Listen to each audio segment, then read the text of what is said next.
자신을 속이지 마세요라는 제목으로 함께 은혜 나누기를 원합니다. 여러분 학교 다닐 때 초등학교부터 중고등학교까지 이렇게 쭉 다니면서 각자 좋아했던 과목이 또 싫어했던 과목이 다 있을 거라고 생각합니다. 근데 아마 대부분 어떤 과목을 싫어하죠? 계산하는 거, 수학 싫어함. 저도 수학 싫어했습니다. 저는 양이 많아도 국사 이런 쪽으로 좋아했어요. 역사 이야기 좋아하고 하니까. 12년 동안 수학을 그래도 배웠잖아요. 그죠? 그래서 가끔 저희 집 아이들이 이렇게 예전에 어릴 때 또 이제 제 막내가 이제 중학생이니까 수학 문제를 초등학교 때 가지고 올 때가 있어요. 아빠 가르쳐 줘. 그럼 초등학교 수학 문제쯤이야 이런 생각이죠. 여러분 초등학교 수학 문제 풀어보셨어요? 아마 지금 그런 자녀를 두신 분들은 많이 보셨을 거예요. 쉽지 않습니다. 문제가 이해가 안 될 때가 있어요, 솔직히. 네. 어렵지는 않은데 도대체 뭘 묻는 거지? 그러니까 옛날처럼 다음 식을 계산하시오 이런 식의 문제가 없어요. 네. 그러니까 문제를 일단 이해를 해야 돼요. 그 과정부터 아마 여러 부모님들 벽에 부딪혀서 야 이거 아빠 갖다 줘 아니면 엄마가 저희 집은 대부분 야 이거 엄마한테 물어봐 이렇게 이제 떠넘깁니다. 그래서 만만히 생각하고 옛날 그래도 내가 12년 동안 수학을 배웠는데 근데 사실 고등학교 졸업한 지 한 3, 40년 지나면서 수학과는 담 쌓고 산수만 하는 인생을 살아왔기 때문에 그런 수학 문제를 보면 깜깜합니다. 못 풀어요. 가끔 우리는 왕년의 실력을 믿고 도전해 보았다가 까불었다가 큰 코 다치는 경험들을 가끔 할 때가 있습니다. 젊은 시절 내가 건강했다 이거죠. 그때는 막 날아다녔어요. 그래서 그 생각으로 축구를 합니다. 아니면 달리기를 합니다. 어떻게 됩니까? 네, 부상 입는 거예요. 제가 이제 신대원 다닐 때 축구를 참 좋아하고 자주 했어요. 학교 가면 기본 하루에 2-3시간은 수업 마치고 나면 축구했습니다. 제 일과는 도서관에서 시작하는 게 아니고 강의 다 마치고 나면 일단 축구복으로 갈아입고 공 들고 운동장에 갑니다. 한 3시간 공을 찹니다. 그리고 이제 샤워를 탁 하고 들어와서 한 30분 살짝 잠을 잡니다. 저녁을 먹고 올라와서 그때부터 이제 책을 보고 이렇게 이제 신학교 생활을 보냈는데요. 한 번은 공 차러 나갔는데 매일 차는 공이니까 그냥 딱 굴려놓고 이제 백패스를 한다고 이렇게 뒤로 이렇게 딱 했어요. 공을 밟고 뒤로 탁 이렇게 패스하면서 굴려줬어요. 그 순간 이 허벅지 뒤편에 전기가 팍 오는 거예요. 나중에 쩔뚝쩔뚝거리면서 공을 못 차고 기숙사 들어가서 옷을 벗고 보니까 이 뒤 허벅지 전체가 시퍼런 멍이 든 거예요. 두들겨 맞은 것처럼. 실핏줄이 다 터진 거예요. 이게 이제 나중에 병원 가니까 햄스트링. 야구 선수들 보면 이제 투수들이 잘 입는 부상이죠. 그러니까 맨날 공 차니까 까짓 까면서 몸도 안 풀고 그냥 딱 한 거예요. 그러니까 그 부상이 오는 겁니다. 그러니까 왕년에 자기 실력 믿고 신체 능력 믿고 잘못 움직이면 그런 일이 생기는 겁니다. 제가 지금 계속 서 있는 모습을 지금 오늘 보셔가지고 눈치를 못 채실 텐데 제가 지금 아침에 양말도 저희 애들이 신겨줬어요. 왜냐하면 어제 이제 눈이 살짝 와서 아침에 교회 와서 눈 쓴다고 이 미는 넛가래가 없어가지고 빗자루로 쓰려고 이렇게 한 몇몇 더 쓴다고 이렇게 했는데 갑자기 허리가 삐끗한 거예요. 그래서 하면서 이제 이 상태로 눈을 다니는 길만 쓸고는 어제 막 하루 종일 스트레칭하고 진통제 먹고 했습니다. 그래서 조금 낫긴 나은데 아침에 자고 일어나니까 이제 굳었잖아요. 그래서 이거 양말을 못 신겠는 거예요. 그래서 이제 애 보고 와서 양말 좀 신겨주라 해가지고 양말 신고 제가 지금 앉지를 못합니다. 그래서 계속 서 있는데요. 이게 별것 아니라고 생각하고 그냥 빗자루질 하는데 몸 풀 일이 뭐가 있습니까? 힘든 것도 아니잖아요. 그냥 이렇게 했는데 이게 허리가 돌아가는 부분을 무심결에 이렇게 딱 해놓으니까 무거워서 다치는 것도 아니고 힘들어서 다치는 것도 아니고 그냥 무심결에 안심하고 하다가 그냥 다치는 거예요. 아무 생각을 안 하니까. 저희 가족들은 얼마나 고소해야 하는지 막 웃어요. 남은 아파 죽겠는데. 그래서 제가 아침에 머리를 감아야 되는데 이게 허리를 못 숙여서 샤워를 하고 왔습니다. 여러분 우리가요 왕년에 자기 실력을 믿고 몸을 함부로 놀리다가는 큰 거 다치는 거예요. 내가 옛날에 이거 수학쯤이야 초등학교 가져와봐 아빠가 풀어줄게 하면 문제도 이해를 못해요. 옛날 자기 실력을 믿고 있으면 안 된다는 거예요. 무슨 말이냐? 갈고 닦고 연마하지 않으면 제자리에 머물거나 퇴보합니다. 공부도 마찬가지고 운동도 마찬가지고 여러분 신앙생활도 마찬가지라는 거예요. 신앙생활이라는 게 그냥 눈 감고 기도만 하면 어느 날 믿음이 쑥쑥 자라고 이렇게 되는 게 아니에요. 우리의 신앙생활도요, 열심히 뭔가를 해야 돼요. 가장 기본이 있습니다. 우리 수학을 배울 때도 뭐 사칙연산부터 시작하는 것처럼 국어 배울 때 여기 이제 저보다 윗세대나 저 세대 정도 되면 학교 처음 갈 때 뭐 합니까? 여러분 한글 떼고 학교 가셨나요? 아니잖아요. 요즘 애들은 한글이 아니라 영어도 떼고 간다는데 제가 초등학교 입학해서는 허공에다 대고 기역 이렇게 쓰고 그거부터 시작을 했어요. 그걸 해야 국어책을 읽는 거예요. 이제 영희야 놀자 이게 되는 거예요. 이제 이렇게 선생님 따라 허공에다가 쓰고 하지 않았습니까? 신앙생활도 잊어버리지 않고 연마해야 될 기본이 있습니다. 그게 뭐냐면 성경을 열심히 읽는 거예요. 그리고 암송하는 거예요. 그리고 공부하는 거예요. 그런데 그 기본이 되면 그 위에 제일 중요한 게 있어요. 내가 읽고 듣고 기억하고 공부했던 그 성경 말씀대로 적용해서 살아보는 과정이 반드시 있어야 신앙은 자라게 되어 있습니다. 이게 없으면 40년, 50년 교회를 오고 모태 신앙인이라도 신앙은 자라지 않습니다. 절대 자라지 않습니다. 여러분, 그래서요, 교회는 신앙을 배우는 학교예요. 그런데 교회 밖은 여러분의 삶의 자리는 내가 교회에서 배운 신앙, 성경 말씀을 적용하는 실천하는 현장이라는 거예요. 그래서 교회만 나는 꼬박꼬박 안 빠지고 잘 나와. 물론 안 나오는 사람, 띄엄띄엄 나오는 사람에 비하면 참 훌륭한 성도입니다. 그런데 신앙이 자라는 거는 또 다른 문제라는 거예요.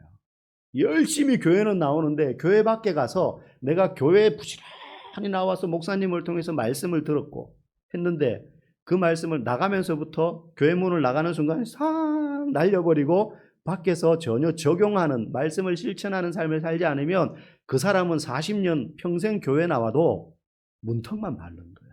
자라지 않는 신앙이라는 거죠. 과거에 제가 한 40대 중반이 되어서 교회에 새로 등록한 남자분, 이제 신방을 가서 어떻게 교회에 오시게 되었습니까? 하니까 이제 짧게 자기 이야기를 하는 거예요.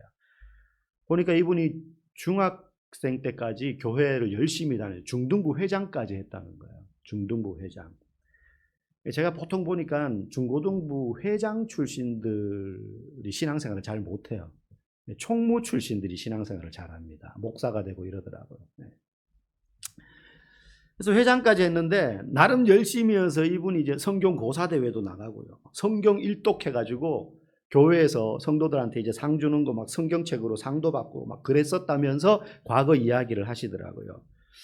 그래서 참 열심히 그래도 그때 신앙생활을 하신 분이었구나 해서 이제 늦게라도 다시 신앙생활을 하니까 참 감사하다 하고는 이제 등록을 하고 신방을 하고 성경 공부를 할 기회가 있었어요. 이분하고 새가족 공부를 이제 하게 된 거예요. 이제 등록했으니까.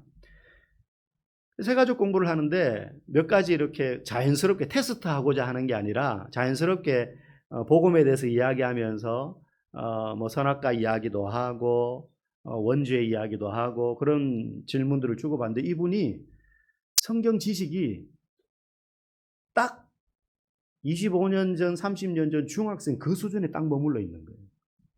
그것도 가물가물해.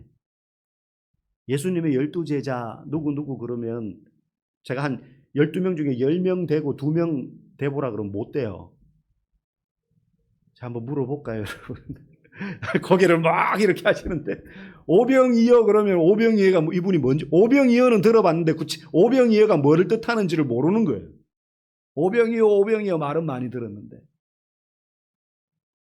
구약 성경을 몇 가지 물으니까 하나도 모르는 거예요. 아무래도 신약이 좀 쉽지 않습니까? 여러분, 우리 중에도요, 과거의 영광만을 내가 왕년에 참 교회에서 말이지, 그냥 안 해본 일 없고 내가 고등부 회장이었어. 내가 목사님 아들보다 성경 더 많이 읽었어.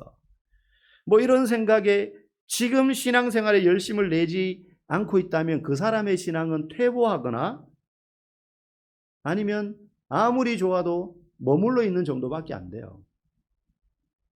성경을 읽거나 공부하지 않는 사람은 그렇게 될 수밖에 없어요. 이거는 뭐 대단히 영적인 삶을 살아야지만, 우리는 영적이라고 하면 막 눈 감고 기도하면 막 환상이 보이고 뭐 이상한 바람 소리가 쉑쉑 들리고 막 은사가나 방언이 막 나오고 이런 걸 영적이라고 생각해요. 그렇지 않습니다. 신앙은 굉장히 체계적이고 실제적이고 실천적일 때 영적인 사람이 되는 거예요. 영적이라는 게 막 기도해 보니까 집사님 집에 이런 문제가 있네. 그건 무당이죠. 그런 걸 영적이라고 하지 않습니다. 어떤 목사님한테 가서 목사님 이런 문제가 있는데 기도해 주셔서 탁 하고 바람 소리면 샥샥샥 샥샥 하면은 막 문제 해결됐어요. 집사님 믿음으로 가세요. 이런 거 무당이에요, 무당. 만약에 그런 문제를 가지고 찾아오면 집사님 그러면 이런 문제를 같이 기도합시다. 성경을 펼쳐놓고 같이 성경 읽읍시다. 그리고 성경이 무슨 내용인지 이야기해주고 이 말씀을 붙들고 기도하세요. 아무 근거도 없이 그냥 기도하라는 게 아닙니다. 여러분, 우리가 그래서 성경을 읽고 배우고 하는 그 기초가 있어야지 그 사람의 신앙이 그 위에 한 단계 한 단계 성장하게 되는 거예요. 제가 지금 단순히 성경을 많이 읽으면 돼요, 이 말을 하는 게 아니고, 신앙 성장의 목적은 성경을 많이 읽는 데 있지 않습니다. 성경을 읽지 않는 것보다는 물론 성경을 읽어야 되는 것이 당연히 좋은 거지만 성경 읽는 것 자체가 우리 신앙 성장의 목적은 아니죠. 우리가 신앙생활 하는 목적은 그리스도를 닮아가며 사는 겁니다. 그러려면 기본적으로 성경을 읽어야 돼요. 성경 안에 예수님이 어떤 분인지를 이야기하고 있기 때문에, 그분이 어떤 마음으로 우리를 대하는지 성경이 가르쳐주고 있기 때문에, 성경을 읽지 않으면 우리는 예수님이 어떤 분인지 모르기 때문에 예수님을 닮아갈 수가 없어요. 그렇기 때문에 성경을 읽고 배우고 듣고 그리고 살아내기 위해서 자기에게 적용을 해봐야 된다는 거예요. 그때 잘하는 겁니다. 여러분, 10개의 성경 구절을 듣고, 제가 설교할 때만 해도 최하 2-3개 이상의 성경 구절을 보고 또 본문을 읽지 않습니까? 그 성경 구절을 듣고 10개를 실천하는 사람과 100개의 성경 구절을 듣고 읽고 하나를 실천하는 사람, 누가 신앙이 더 잘하겠습니까? 전자겠죠. 많이 읽어라, 이게 능사가 아니라 한 구절을 보고 읽더라도 그 의미를 배우고 바로 알고 그 말씀대로 살아보는 거죠. 그때 그 사람의 신앙이 자랄 수밖에 없어요. 자랄 수밖에 없어요. 말씀이라는 영양분을 계속 공급하는데 어떻게 안 자라겠습니까? 그래서 우리가 오늘 읽은 22절 말씀에 보면 이런 말이 나오죠. 듣기만 하고 행하지 않는 자는 자기를 속이는 자다. 기본적으로 1년 52주, 올 한 해 52주였거든요. 52주면 적어도 52번에 내가 주일을 안 빠졌다 그러면 52번의 설교 말씀을 들었고, 그때 들은 설교 본문만 합쳐도 아마 어지간한 짧은 소선지서 한 권 정도 될 수 있습니다. 그런데 그 말씀을 듣고 오늘 22절 말씀 좀 행하지 않으면 52주 동안 뭐 한 거예요? 자기가 자기를 속인 거예요. 내가 그걸 들었으니까 나는 믿음이 그만큼 자랐다고 자기를 착각하게 만든 거예요. 성경이 이야기해요. 듣기만 하고 행하지 않는 자는 자기를 속이는 자다. 그래서 모르는 거예요. 여러분, 사기꾼한테 속은 사람이 돈 다 날릴 때까지 자기가 속은 거 압니까, 모릅니까? 모릅니다. 내 믿음이 자랐다고 속는 거예요. 교회를 오래 다녀서 설교를 많이 듣고 성경 구절에 자주 언급하는 성경 구절에 익숙하면 자신이 믿음 있는 사람이라고 스스로 믿는 오류에 빠진다는 거죠. 자기를 속인다는 건. 행하지 않기 때문에 자기에게 거짓말하는 거예요. 아마 우리 가운데는 작년 연말, 그러니까 2023년 연말 송구 영신 예배 드리면서 또 올 초, 연초에 이러면서 내가 이러저러한 성경 신앙의 결단을 하겠다 하신 분들이 꽤 있을 겁니다. 올 한해 내가 성경을, 아마 저와 같이 공동체 성경 읽기 따라오신 분, 온라인으로라도 따라오신 분들은 삼독을 하셨어요. 제가 보니까 한 5분 정도가 삼독을 하신 것 같아요. 어쨌든 듣든지 눈으로 읽든지 뭐 그렇게 하신 분도 있을 것이고, 나는 1독을 하겠다. 그런 분도 계시고 하루에 내가 몇 장씩 읽겠다. 그런 작정하신 분들이 있을 겁니다. 이제 2024년 올해의 마지막에 여러분 얼마나 그 작정대로 행하고 살아오셨습니까? 여러분 스스로에게 한번 질문해 보십시오. 혹시 나는 나를 속인 게 아닌가? 1년 동안. 아니 읽었다면 내가 그 말씀대로 살기 위해서 애를 썼는가를 한번 내게 점검해 보라는 거죠. 많은 분들이 처음에는 열심히 하겠다라고 다짐을 하지만 시간이 좀 지나면서 흐지부지해지고 끝에 가서는 안 하게 됩니다.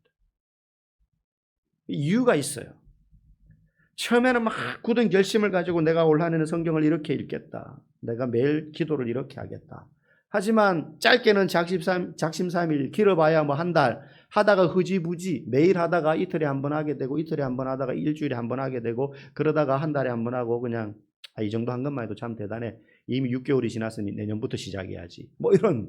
왜 그렇게 되느냐? 이유가 있어요. 아이들 공부를 시켜보면 알 수가 있습니다. 똑같은 원리예요. 여러분 영어 공부할 때 가장 안 좋은 방법이 뭐냐면 그냥 눈으로 책을 읽는 겁니다.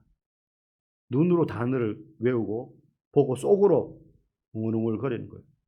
스쿨. 입으로도 안 하고 속으로. 제일 안 좋은 방법이죠. 그 위에 단계가 뭡니까? 손으로 쓰는 거죠. 단어를 쓰면서 외우는 겁니다. 학교 다닐 때 해보셨을 거예요. 막 연습장 새카맣게 되도록. 저 같은 사람은 그렇게 힘들게 안 외웠습니다. 볼펜 3개 붙여가지고 이렇게. 그럼 빨리빨리 넘어가잖아요. 그 위에 단계가 뭐냐? 입으로 소리 내면서 단어를 외쳐보는 거죠. 말해봐야 돼요. 그럼 이제 자기 귀에 들리잖아요. 근데 그 위에 단계, 가장 효과적인 단계가 있어요. 영어 단어를 외우는데. 그걸 써보고 보는 거예요, 다른 사람한테. 말해보는 거죠. 문장을 연결해서 이야기해보는 거예요. 앞뒤가 안 맞아도. 그러면 기억이 오래 남아요. 그리고 그건 자기께 되는 거죠. 아이들에게 책을 읽어주는 부모님들 많습니다. 어릴 때 이제 책 읽어주죠. 근데 이제 아이들이 집중해서 듣거나 그걸 다 들었다고 해도 그 순간은 기억하는 것 같지만 사실 다 기억 못해요. 그래서 부모가 책을 읽어주는 것도 좋지만 부모가 책을 읽어주면 누가 유익이 되느냐? 부모가 유익이 돼요. 애는 듣는 순간 잊어버려요. 제일 좋은 건요. 어느 순간 그렇게 읽어주다가 이제 네가 읽어보라는 거예요. 그럼 지가 읽잖아요. 그러면 자기가 읽는 내용이 자기 귀에 들리면서 그 내용이 완전히 자기 안에 소화가 되는 거죠. 직접 말해보면. 그래서 학교 다닐 때 보면 공부 잘하는 애들한테 반 애들이 가서 막 물어요. 그러면 지 공부하기도 바쁜 애들이 있지만 어떤 애들은 그걸 가르쳐 줍니다. 다 물으러 오면. 그러면 그걸 풀어주면서 걔는 실력이 느는 거예요. 계속 실력이 느는 거죠. 해보니까. 그러니까 혼자 막 공부하는 것보다 남에게 그 문제를 풀어줘 보면 마치 영어 단어를 자기가 실천해 볼 때 그게 기억에 오래 남는 것처럼 자기가 문제를 풀어보면 아이들에게 설명을 해보면 그게 훨씬 기억이 나요. 제가 이제 신대원 입시 공부할 때 철학 과목이 있었어요. 성경, 영어, 논술, 철학이 있었는데 제가 철학을 좀 열심히 공부를 했어요. 근데 이제 대부분 철학을 어려워하니까 막 사람 이름도 복잡하고 뭐 이걸 고대 철학, 뭐 중세 철학, 뭐 또 기독교 철학, 또 근대 철학, 현대 철학 시대별로 나누고 그걸 그 시대의 대표적인 철학자들 또 그 철학자가 주장한 대표적인 철학 논리들 뭐 이런 것들 쓴 책 뭐 이런 거 쭉 외워야 돼요. 이게 힘들잖아요. 잘 안 해요. 저는 재밌어서 그걸 쭉 했어요. 그래서 그걸 잘 정리를 했어요. 그래서 거의 다 외웠거든요. 근데 이제 같이 스터디로 이제 공부를 하는데 철학을 좀 정리를 해달래요. 그래서 이건 혼자 외우는 건 했지만 이걸 말해본 적은 없는데 그래도 해보자 해가지고 했어요. 한 2번, 3번 했거든요. 하면서 저는 저 혼자 다 잘 외웠다고 생각했는데 그걸 하면서 더 입체적으로 제 머리에 들어오는 거예요. 제가 다 외운 게, 공부한 게. 그래서 철학이 한 2번, 3번 같이 스터디하는 분들에게 이야기 가르쳐주고 나니까 쫙 정리가 되는 거예요. 안 잊어버려져요. 한 10년 동안, 지금은 이제 많이 잊어버렸지만 내가 해봐야 되는 거예요. 성경도 마찬가지입니다. 성경 말씀 내가 배웠어요. 읽었어요. 그걸요. 말해봐야 되고요. 암송해봐야 되고요. 다른 사람에게 가르쳐봐야 돼요. 그때 그 말씀이 자기께 되고요. 비로소 그제서야 그 말씀 가지고 살아볼 수 있는 거예요. 살아볼 수 있는 거예요. 제가 저번에 다니엘 기도회 때 그 암송 카드 가지고 나온 목사님에게 도전을 받아가지고 저도 그 암송 카드 일곱 단계로 된 걸 샀어요. 그래서 지금 하루에 하나씩 외우고 있습니다. 집사님 한 분도 저한테 그거 부탁해서 이제 그거 사신 걸로 알고 있는데 외우고 계세요? 네. 실천하셔야 돼요. 그거 갖고 있어봐야 아무 의미 없습니다. 네. 해봐야 돼요. 여러분, 사실 말씀대로 살아낸다는 걸 성도들은 참 힘들어하는 게 사실입니다. 쉽지는 않습니다. 사탄은 끊임없이 우리한테 말하거든요. 야, 그거 성경 말씀 그게 뭐라고? 나가서 한 푼이라도 더 일해서 돈 버는 게 낫지. 그 앉아가지고 성경 말씀 읽고 외운다고 그게 무슨 뭐가 되냐? 그 말씀대로 살아봐야 아무 변화도 없어. 성경 읽어봐야 무슨 일이 일어나? 일어납니다. 일어나요. 제가 아는 한 80대 이제 남자 노 집사님, 그분이 60대부터 성경을 쓰기 시작했어요. 필사. 밭일 하시는데 농사 지으신데 밭일 하다가 힘들면 이제 들어와서 성경 쓰는 거예요. 한 권 쓰는데 3년 걸립니다. 창세기부터 계시록까지. 이만한 노트, 필사 노트가 있어요. 제가 신방 가서 봤는데요. 그분이요, 60넘 당연히 돋보기를 쓰고 있었어요.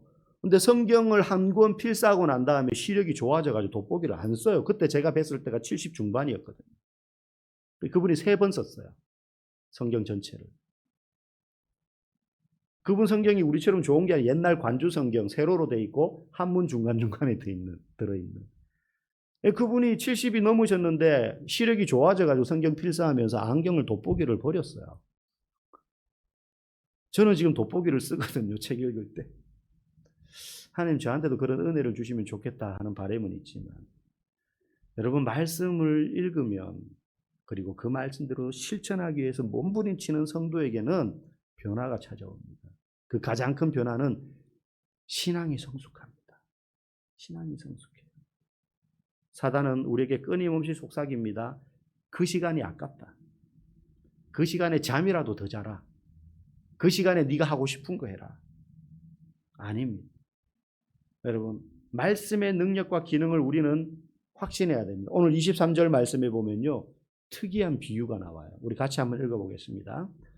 누구든지 말씀을 듣고 행하지 아니하면 그는 거울로 자기의 생긴 얼굴을 보는 사람과 같아서 제 자신을 보고 가서 그 모습이 어떠했는지를 곧 잊어버리거니와. 이게 무슨 말씀이에요? 말씀을 듣고 행하지 않는 사람은 거울로 자기 얼굴을 보는 사람과 같다. 그런데 그 거울로 자기를 얼굴을 본 사람이 가서는 금방 자기 모습이 어땠는지를 잊어버린다. 이 말을 하고 있어요. 이게 무슨 말이냐? 여러분 오늘 아침에 아마 대부분 거울 보셨을 겁니다. 자기 얼굴 다 선명하게 잘 보이죠. 압니다. 어디에 점이 있고 뭐 눈썹이 어떻고 알아요. 여기 없던 게 뭐가 생겼네. 뭐 알아요. 깨지거나 부옇게 훼손된 거울이 아닌다 하면은 선명하게 그 거울에 비친 자기 모습을 우리는 다 기억을 합니다. 그런데 이 성경이 쓰여지던 신약 시대에는 그런 거울이 없어요. 다 청동 거울입니다. 그래서 거울이 지금 이런 거울이 아니고 아무리 깨끗한 거울이라도 보면 부예요. 그냥 자기 모습이 비친다는 것 정도예요. 형태 정도, 눈이 여기 붙어 있고 내 눈동자 색깔은 이런 거네, 이 정도 알지 안 보여요. 잘 부연 그런 거울이었어요. 그래서 자기 얼굴에 뭐가 묻었는지, 눌린 자국이 어디에 있는지 제대로 알 수가 없어요. 그래서 이 말씀 무슨 의미냐면, 말씀을 듣고도 행하지 않는 사람은 그처럼 자기의 허물을 보지 못하는 사람이기 때문에 아무리 열심히 예배를 드리고 아무리 말씀을 들어도 다시 예전에 죄 짓는 삶으로 돌아간다는 거예요. 여러분, 우리가 왜 이렇게 신앙생활을 하는데도 왜 나는 계속 범죄하는 게 당연하지만 왜 내 신앙은 제자리일까라고 느끼는 이유가 뭐냐? 여기 있는 거예요. 말씀을 듣고 행하지 않으니까. 아니, 행하기 이전에 듣기는 듣는데 그게 전부인 거예요. 주일날 목사가 하는 말 듣는 게 전부인 거예요. 물론 그거라도 붙들고 실천하면 돼요. 오늘 목사님이 말씀을 읽으라 그랬어. 이번 주 내가 열심히 읽어보게. 그렇게라도 하면 괜찮아요. 근데 들을 때 아멘 아멘 하는데 나가면 오늘 설교 뭐였지? 이러면 안 된다는 거예요. 그런 사람은 그 청동 거울에 비친 자기 모습을 보고는 돌아서서 제 모습이 어땠는지 잊어버리는 사람과 똑같다는 거예요. 그러니까 돌아오면 봤다가 나가면 또 제자리, 들어와서 보고는 괜찮은 것 같은데 나가면 또 제자리인 거예요. 그게 말씀을 듣고 행하지 않는 사람의 모습, 어리석은 모습이라는 거죠. 그런데 그 말씀을 듣고 기억하고 신앙이 자라는 사람이 있어요. 25절 우리 읽어보겠습니다. 온전한 율법을 들여다보고 있는 자는 듣고 잊어버리는 자가 아니요 실천하는 자니. 여기서 앞에 거울은 청동 거울이니까 그거 들여다봐도 자기 모습이 제대로 안 보여요. 듣고 행하지 않는 사람을 말해요. 그런데 다른 거울이에요. 온전한 율법이라는 거울을 들여다보고 있는 자는 듣고 잊어버리는 자가 아니라는 거예요. 자기 모습이 어떤지 선명하게 본다는 거예요. 온전한 율법이라는 거울. 온전한 율법이 뭐냐? 그 전에 있었던 모세의 율법, 유대인들이 철석같이 믿고 있던 율법은 온전하지 못해요. 그 율법은 의무적으로 어쩔 수 없이 너 이거 지켜서 안식일 날 너 몇 보 이상 걸었지. 너 이거 허물어진 담장 쌓았어 안 쌓았어. 이거 쌓으면 율법 어기는 거거든요. 담장이 허물어져도 그냥 둬야 돼요. 그 밑에 사람이 깔려도 구하면 안 돼. 바리새인들이 그렇게 율법을 지켰어요. 그래서 예수님이 소가 구덩이에 빠지면 건지지 않냐 너네. 그거는 건지면서 왜 사람에 대해서는 이렇게 하냐. 이중적인 그들의 율법의 의무적인 모습을 예수님 비판하시지 않았습니까? 원래 있던 율법은 의무적으로 지켜야 되고 어쩔 수 없이 지켜야 되는데 예수 그리스도께서 우리에게 주신 새로운 은혜의 율법은 온전한 율법이어서 그 율법에 따라서 신앙생활하는 사람은 말씀을 듣고 실천하는 사람이라는 거예요. 잊어버리지 않는다는 거예요. 지키지 않으면 이러이러한 벌을 받을 것이다. 그러니 지켜야 된다라고 가르쳤던 게 모세의 율법인데 예수님은요. 구원의 법, 은혜의 법. 이 은혜의 율법은 죄인인 우리가 아무런 대가도 지불하지 않았는데 우리를 구원하여 주신 그런 은혜의 법이에요. 아무 조건 없이. 아무 조건 없이 나를 구원해 주셨으니까 나는 야, 내가 너 구원해 줬으니까 너 내 말대로 살아야 돼 라고 하시지 않는데도 불구하고 그 은혜를 깊이 감사하는 사람은 내가 예수를 위해서 살아야지. 자발적으로 그런 마음을 먹는 사람, 그 사람이 은혜의 율법이라는 거울을 들여다보는 사람이라는 거예요. 그래서 말씀을 듣고 실천하는 사람은 의지가 굳은 사람이 실천하는 게 아니라 날마다 나를 구원하여 주신 그 예수님의 가치 있는 그 은혜에 감격하고 감사할 때라야 그 사람이 내가 말씀대로 살아야지. 그 생각을 하고 사는 사람이라는 거예요. 교회를 아무리 오래 다녀도 내 안에 이 감격이 30년 전에 내가 구원의 감격을 누렸지라는 것만으로 남아있는 사람은 말씀을 실천하지 못해요. 그런데 오늘도 내가 감사하며 오늘도 저는 이미 중학교 3학년 때 그 구원의 감격을 중생의 체험을 하면서 경험을 했지만 오늘도 내가 그 은혜 가운데 살고 감사함으로 내가 오늘도 호흡할 수 있고 비록 허리는 삐끗했지만 서서 찬양하며 여러분들 앞에서 말씀을 강론할 수 있는 목사로서 써먹힌다는 것에 감사할 때에 그래 내가 말씀대로 살아야지. 내가 할 수 있는 게 이거밖에 없지. 그 사람이 은혜의 율법을 들여다보고 사는 사람이라는 거예요. 말씀을 실천하는 사람이라는 거예요. 예배를 안 드리면 하나님이 혼내실 것 같아서 예배를 드리는 사람은 예배를 드리면 드릴수록 힘들고 괴롭습니다. 그러다가 한번 빠지면 막 자기는 지옥에 떨어질 것 같아요. 가다가 다리가 부러질 것 같아요. 빗자루질 하다가 허리가 삐끗하면 하나님이 나를 심판하시는구나 이렇게 생각해요. 아닙니다. 구원해 주신 은혜에 감사하여 예배 드리는 사람은 예배가 즐거운 거예요. 찬양이 기쁜 거예요. 그러므로 여러분 날마다 이 구원의 은혜를 깊이 묵상하십시오. 여기에 감격할 때라야 들은 말씀을 실천할 수 있습니다. 그리고 그 사람이 성숙한 성도가 됩니다. 그 사람이 성숙한 성도가 됩니다. 그래서 성숙한 성도들의 공통점이 뭡니까? 따지고 비판하는 게 아니라 그냥 감사한 거예요. 겸손한 거예요. 저 사람이 나보다 잘났든 못났든 기쁜 거죠. 네. 은혜로 구원받은 거 이것보다 큰 게 없으니까. 저와 여러분들이 이 구원의 은혜에 감사함으로 말미암아 들은 말씀을 실천하며 살아가는, 그래서 성숙한 성도들이 다 될 수 있기를 주님의 이름으로 간절히 축복합니다.